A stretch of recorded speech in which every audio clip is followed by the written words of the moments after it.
Le président de la République, Alassane Ouattara, a échangé avec une délégation de l'Association des ambassadeurs à la retraite. Ces anciens ambassadeurs ont réaffirmé au président leur volonté de contribuer à l'émergence de la Côte d'Ivoire. Les responsables de l'enseignement supérieur et leurs partenaires se sont réunis à Yamoussoukro pour une rencontre d'échange. Elle a porté sur l'employabilité des diplômes de l'enseignement supérieur en Côte d'Ivoire. L'OTAN a ouvert ce jeudi son 26e sommet à Newport dans le sud-est du pays de Galles. Ce sommet réunit près de 60 dirigeants. Au menu, plusieurs sujets dont la crise ukrainienne. Mesdames et messieurs, bienvenue et merci de regarder RTI 1. Nous émettons à partir d'Abidjan. Le président de la République, Alassane Ouattara, a échangé avec une délégation de l'Association des ambassadeurs à la retraite. Ces anciens diplomates ont réaffirmé au président de la République leur volonté de contribuer à l'émergence de la Côte d'Ivoire. Viviane Naïma, Ouattara. La délégation d'anciens ambassadeurs ivoiriens comprenait les ambassadeurs Souleymane Sako, Tchémélé-Bois, Yénéa, Dosso Lassiné et Noama Emmanuel. Cette délégation représentait à cette audience avec le président de la République Alassane Ouattara l'association des ambassadeurs ivoiriens à la retraite. Même en fin de carrière, aucune compétence ivoirienne n'est de trop pour réaliser l'émergence de la Côte d'Ivoire à l'horizon 2020. C'est le sens qui se dégage du long entretien que le président de la République a eu avec ses anciens diplomates ivoiriens. Nous avons beaucoup appris et ça a été avec beaucoup d'émotion que le président nous a parlé de ce qui se passe en Côte d'Ivoire. Nous sommes heureux et nous voulons lui dire, avant de partir, un très grand merci pour tout ce qu'il fait, pour tout ce qu'il est en train de faire pour notre pays. Le président de la République, Alassane Ouattara, leur a demandé de mettre leur expérience au service de leur pays, la Côte d'Ivoire. L'association des ambassadeurs à la retraite de notre pays, les doyens qui ont tant contribué à l'épanouissement de la Côte d'Ivoire pendant de nombreuses années, je leur ai dit que mon vœu le plus cher, c'est qu'ils continuent d'être à nos côtés pour travailler à retrouver le lustre d'antan. Ils m'ont donné des assurances, ils continueront de me donner des conseils. Et donc je voudrais, messieurs les ambassadeurs, vous dire un grand merci et dire que ces entretiens m'ont été particulièrement utiles. Vous avez encore beaucoup à apporter à la Côte d'Ivoire. Si elle n'était représentée que par 5 de ses membres, l'Association des ambassadeurs ivoiriens à la retraite compte à ce jour une quarantaine d'anciens diplomates. Les vacances sont terminées depuis hier pour le gouvernement ivoirien. Le travail a donc repris hier mercredi pour tous les membres du gouvernement avec un conseil des ministres qui s'est tenu au palais présidentiel en présence du président de la République Alassane Ouattara. Alassane Ouattara qui a invité les ministres à se mettre au travail pour améliorer les conditions de vie des Ivoiriens. Jérôme Kofi Aboulin. Avec ce conseil des ministres, il s'en est terminé pour ce qui est du congé des membres du gouvernement. Et comme pour rattraper le temps passé lors de ces vacances, c'est à profusion que les décisions pour la marche de l'État ont été prises au cours de cette rencontre. L'une de ces décisions, choisie en guise d'illustration, porte cadre organisationnel sanitaire en vue d'un renforcement plus accru de la campagne de sensibilisation et de prévention face à la maladie à virus Ebola qui sévit dans des pays voisins. Ce décret vise surtout à consolider les mesures qui jusqu'à présent ont été prises de façon un peu éparse pour préserver notre pays. Ce cadre comprend un comité de veille, un comité national de lutte contre l'épidémie, une cellule d'action immédiate et des comités locaux qui sont dans tous les départements de notre pays. Tout cela va être mis en place et tout cela, nous le pensons, va permettre d'apporter une réponse encore plus efficace, puisque là il s'agit de personnes qui vont être à 100% dans la prévention, premièrement, et éventuellement dans la lutte contre la maladie à virus Ebola sur, je le rappelle, l'ensemble du territoire ivoirien. À l'entame du Conseil, le Premier ministre Daniel Kablan-Duncan a réaffirmé le même engagement et la même détermination qui caractérisent toujours les membres du gouvernement à la tâche. Excellence, Monsieur le Président de la République, l'ensemble des membres du gouvernement entend ainsi vous réaffirmer leur ferme engagement à œuvrer sans relâche pour l'atteinte des objectifs fixés par votre Excellence et plus globalement pour la réalisation de votre grande ambition de faire de la Côte d'Ivoire un pays émergent à l'horizon 2020. Le président de la République, Alassane Ouattara, réagissant, a souhaité bon retour au travail. Je vous retrouve tous ce matin après 2 semaines de congé bien mérités. Je sais que ces derniers mois ont été particulièrement intenses pour chacune et chacun de vous et je crois que c'était tout à fait indiqué que vous puissiez avoir quelques jours de repos pour vous-même et surtout d'être avec vos familles. Je suis sûr que vous avez profité de ces congés et que nous allons maintenant accélérer le rythme et donner satisfaction à nos concitoyens. Voilà, bonne arrivée et au travail.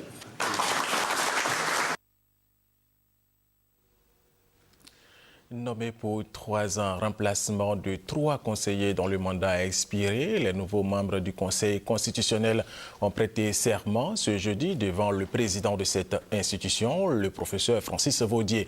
Il s'agit de mesdames Cissé Loma et Kofi Afo-Geneviève, épouse Kwame, magistrat en hiérarchie, et de maître Emmanuel Assi, qui lui est avocat. Nous reviendrons sur cette information dans nos prochaines éditions avec Léon Broukwame. Deuxième grand titre de cette édition, les responsables de l'enseignement supérieur et leurs partenaires se sont réunis à Yamoussoukro pour une rencontre d'échange. Elle a porté sur l'employabilité des diplômes de l'enseignement supérieur en Côte d'Ivoire. C'était en présence du Premier ministre Daniel Kablan-Duncan. Reportage Kwadjo Kwame, RTI Boaké. Le chômage des jeunes en Côte d'Ivoire dépend de la conjoncture, mais aussi et surtout de la formation. C'est lorsque les étudiants ont des formations professionnalisées qu'ils peuvent espérer trouver du travail. Avec la mondialisation, ou bien vous allez à la rencontre avec les autres, avec ce que vous avez et vous êtes, ou bien vous allez les mains vides et vous disparaissez. La Côte d'Ivoire a donc adopté le système licence, master, doctorat qui met l'accent sur la professionnalisation des programmes de formation. D'où l'enjeu de cette rencontre qui vise à proposer des offres de formation adaptées au marché de l'emploi. Pour le ministre Nyamien Kona, la formation est utile, mais une formation qui débouche sur un emploi est le but recherché, avant de proposer une thérapie nécessaire à la réduction du taux de chômage d'un jeune diplômé. Aucun étudiant ne doit alors sortir d'un établissement d'enseignement supérieur s'il ne parle pas couramment l'anglais comme deuxième langue de travail, s'il n'est pas suffisamment imprégné de la culture entrepreneuriale, s'il n'est pas capable lui-même de transmettre efficacement à son tour ce qu'il a appris. 4 commissions planchent sur l'épi de problèmes, commissions qui sont entre autres LMD et employabilité, gouvernance et employabilité, TIC et qualité de la formation.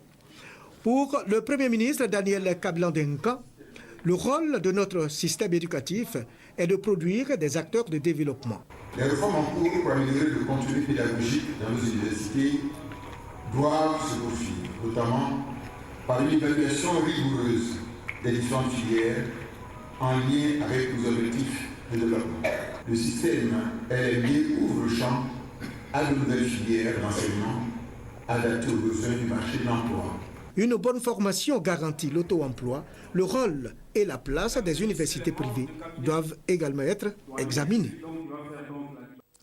Autre sujet, le président de la Banque africaine de développement, Donald Kaberuka, a été reçu en audience par le Premier ministre Daniel Kablan-Duncan. Donald Kaberuka, au cours de cette rencontre, remercié les autorités ivoiriennes pour leur engagement aux côtés de la BAD. Hugues Hervé Blé. La Banque africaine de développement est heureuse de retrouver la Côte d'Ivoire.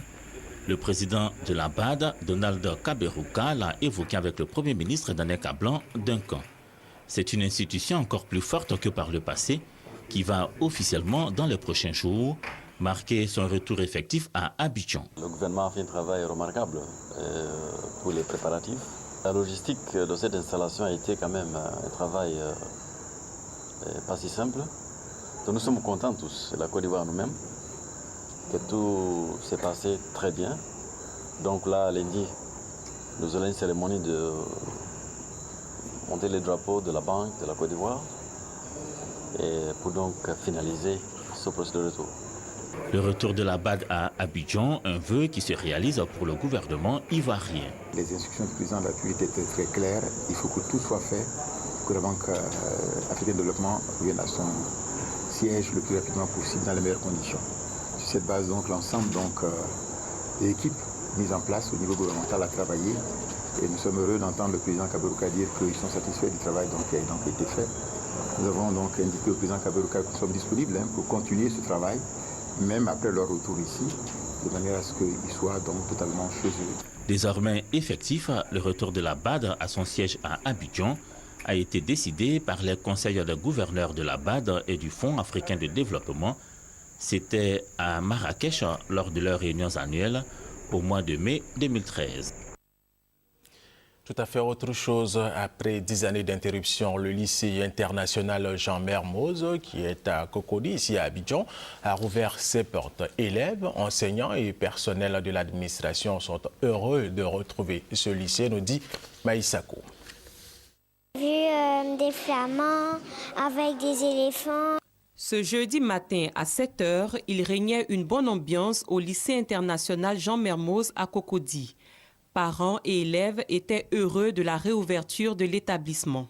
Je suis heureuse d'être à Mermoz parce que je me sens comme si je suis avec mes parents. Je suis très heureux d'être là.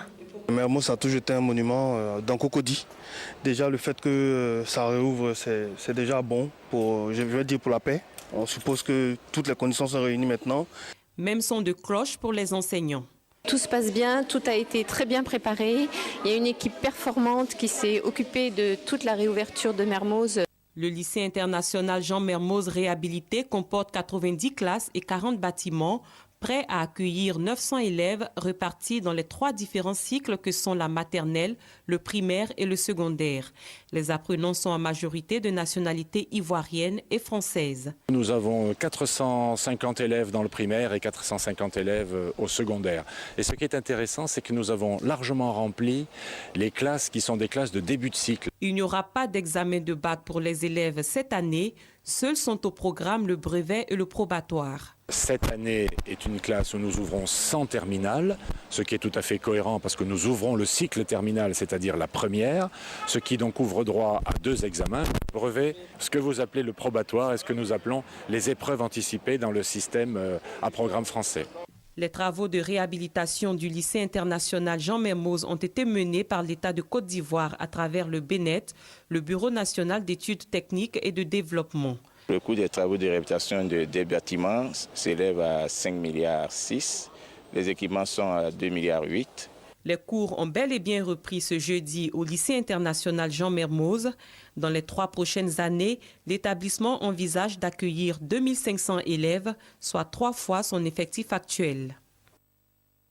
Et vous l'avez compris, les écoles françaises sont ouvertes. Les écoles ivoiriennes, c'est dans quelques jours. Le ministère de l'Éducation nationale et de l'enseignement technique veut réussir l'année scolaire 2014-2015.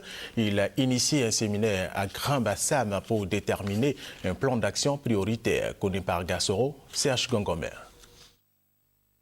Pendant 2 jours, les directeurs centraux, les chefs des services rattachés, les directeurs régionaux et départementaux doivent se pencher sur l'environnement moral de l'école.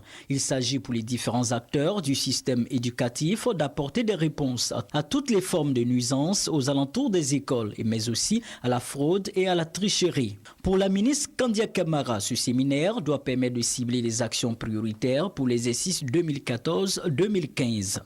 Aujourd'hui, il nous appartient de croiser nos regards sur ce que nous attendons des directions régionales et départementales pour réaliser les objectifs visés par les actions concrètes que nous aurons jugées prioritaires pour l'exercice 2014-2015.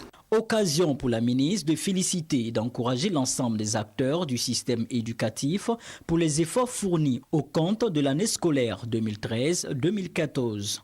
Les directeurs centraux, régionaux et départementaux entendent accompagner les actions du ministère de l'Éducation nationale et de l'enseignement technique. L'Éducation nationale a entamé avec Madame le ministre une ascension très qualitative.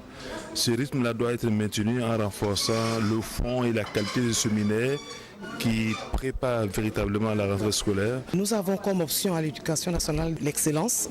Nous pensons que cette année, les efforts seront encore poursuivis pour encore améliorer le système éducatif.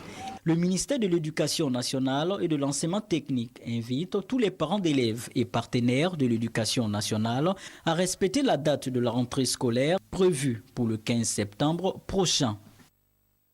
Et depuis mardi dernier, les inscriptions à la maternelle et au CP1 ont débuté sur toute l'étendue du territoire national. À Bouaké, les établissements ne connaissent pas d'engouement. Cela serait dû à la négligence de certains parents. Passoulé Salimata et Chaltatou de RTI Bouaké.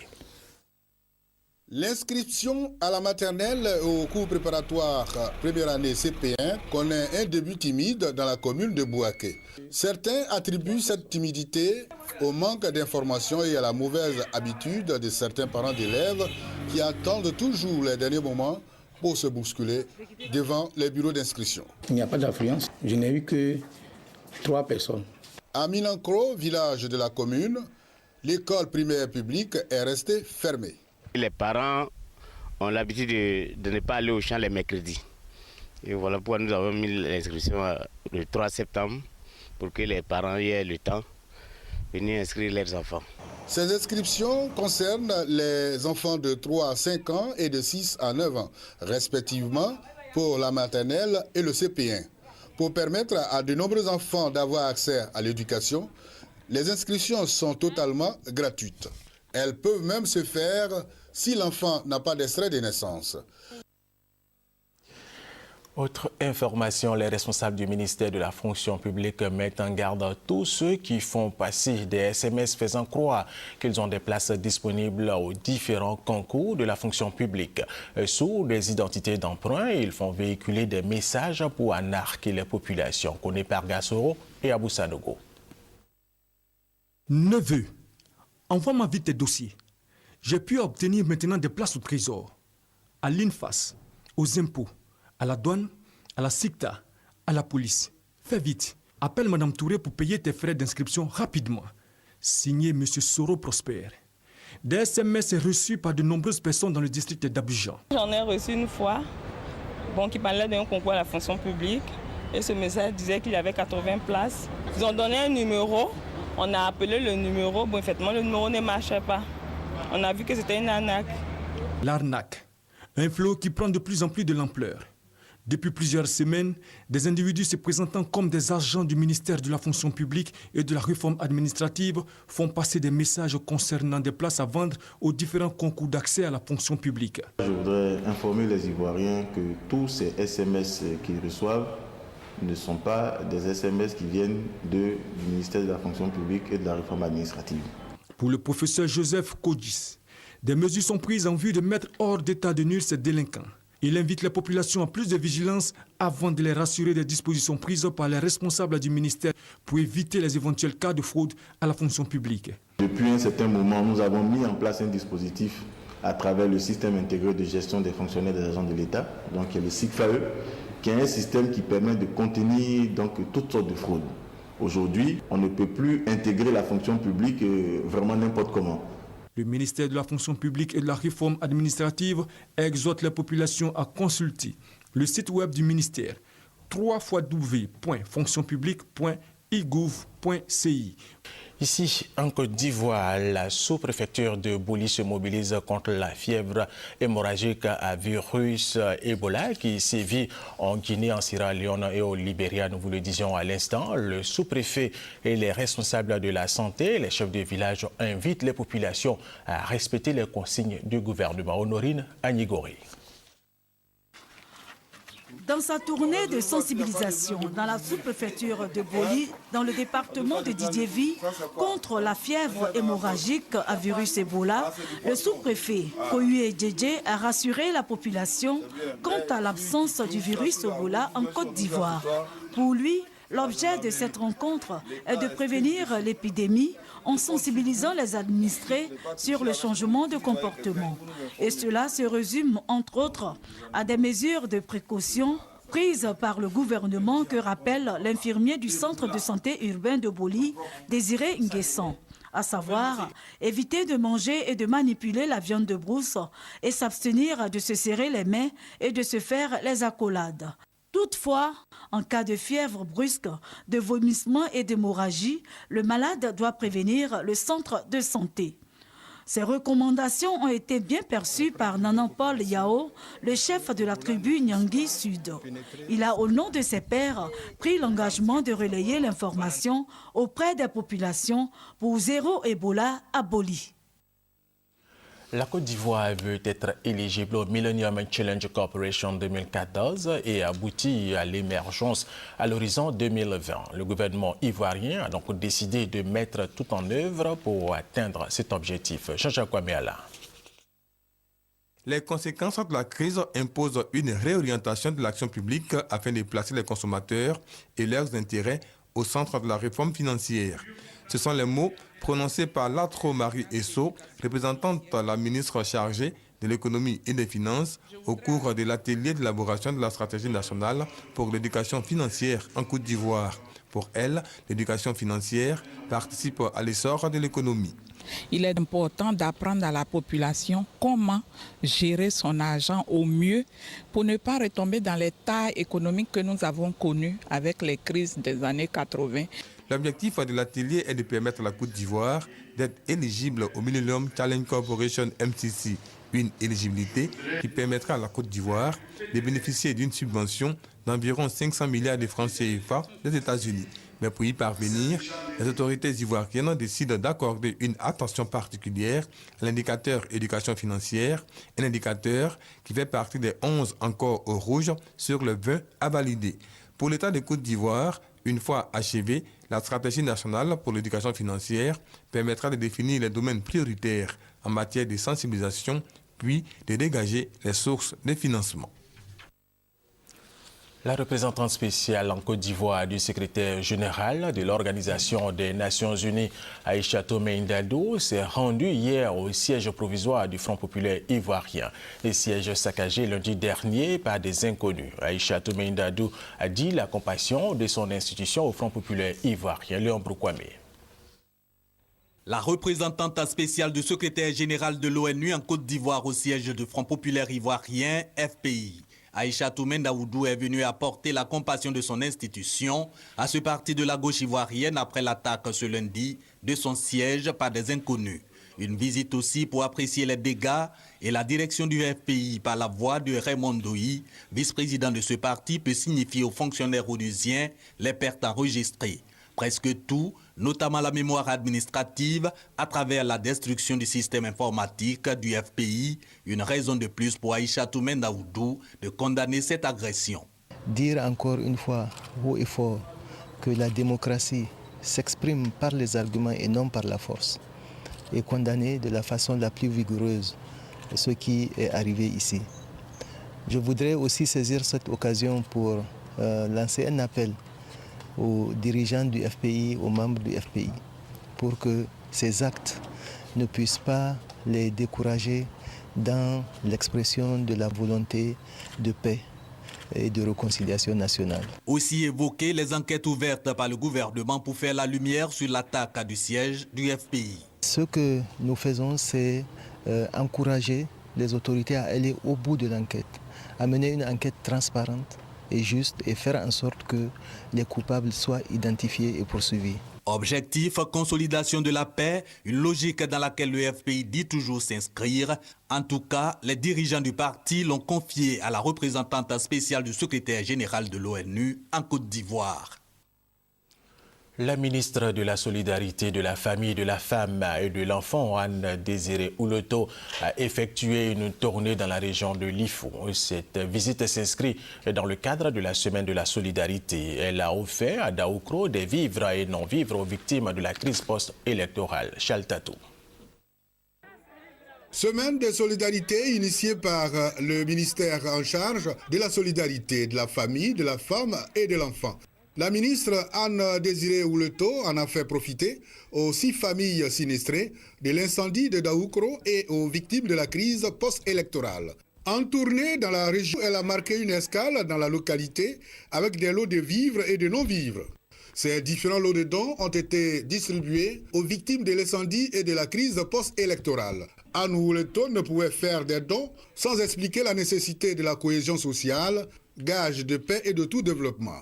C'est une quinzaine au cours de laquelle nous devrions attirer l'attention des populations, l'attention des Ivoiriens sur notre responsabilité commune, n'est-ce pas, à faire en sorte que notre pays soit un havre de paix et que les Ivoiriens sachent vivre ensemble.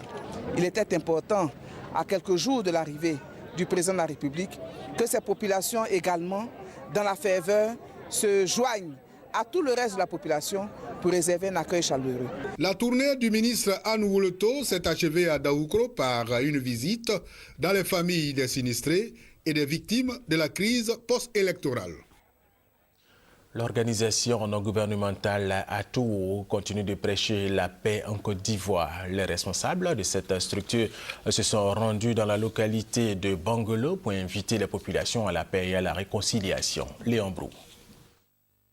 Bangolo, Bewezagnan, Genglo Tawake, des localités de l'ouest de la Côte d'Ivoire, visitées par la Caravane de la Paix, une initiative de Clé Armel, ambassadeur de la paix de l'ONG ATOU pour les régions du Kabali et du Guémon.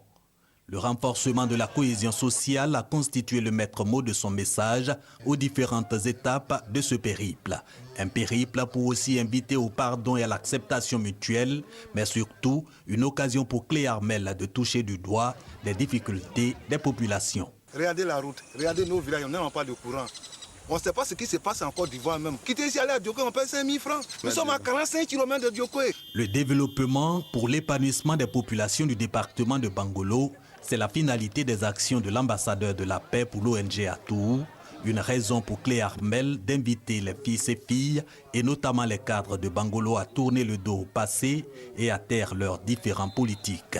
Cette caravane s'est achevée par la finale du tournoi de football de la cohésion sociale. C'est en décembre 2013 que Clé Armel a été nommé ambassadeur de la paix par l'ONG ATOU pour les régions du Kabali et du Guémon. L'Association des Sœurs Unies de Lakota vient d'effectuer sa sortie officielle. Elle compte 78 femmes qui veulent relever le défi de vivre ensemble prôné par le président de la République, Alassane Ouattara. Honorine Agnigori. L'Association des Sœurs Unies de Lakota s'organise pour créer des activités génératrices de revenus. C'est dans l'optique de les aider à sortir de la pauvreté et de les amener à se prendre en charge. Pour mieux atteindre leurs objectifs, elles ont décidé de cultiver l'entente au sein de leur association. Le maire de Lakota, Sami Méry, à la faveur de la sortie officielle de cette association, a exhorté les membres à relever le défi de l'émergence. Et ce, avec la broyeuse industrielle d'une valeur d'1 800 000 francs CFA qui leur a été offerte. Quant au préfet du département de Lakota, Yaya Koulibaly, il a salué l'engagement de la municipalité en faveur des jeunes et des femmes. Il a invité les Sœurs Unies de Lakota à utiliser à bon escient cette broyeuse afin qu'elle leur procure des ressources propres. Cette cérémonie a été marquée par le baptême du bureau de l'association des Sœurs Unies et d'un match de football. Nous vous le disions dans nos titres, l'OTAN a ouvert ce jeudi son 26e sommet à Newport, dans le sud-est du pays de Galles. Ce sommet réunit près de 60 dirigeants. Au menu de ce sommet, plusieurs sujets dont la crise ukrainienne. Et c'est justement par rapport à cette crise que le président ukrainien Petro Porochenko est invité à ce sommet qui va durer 2 jours. Et c'est la fin de cette édition. Merci de l'avoir suivi. Restez avec nous sur RTI 1.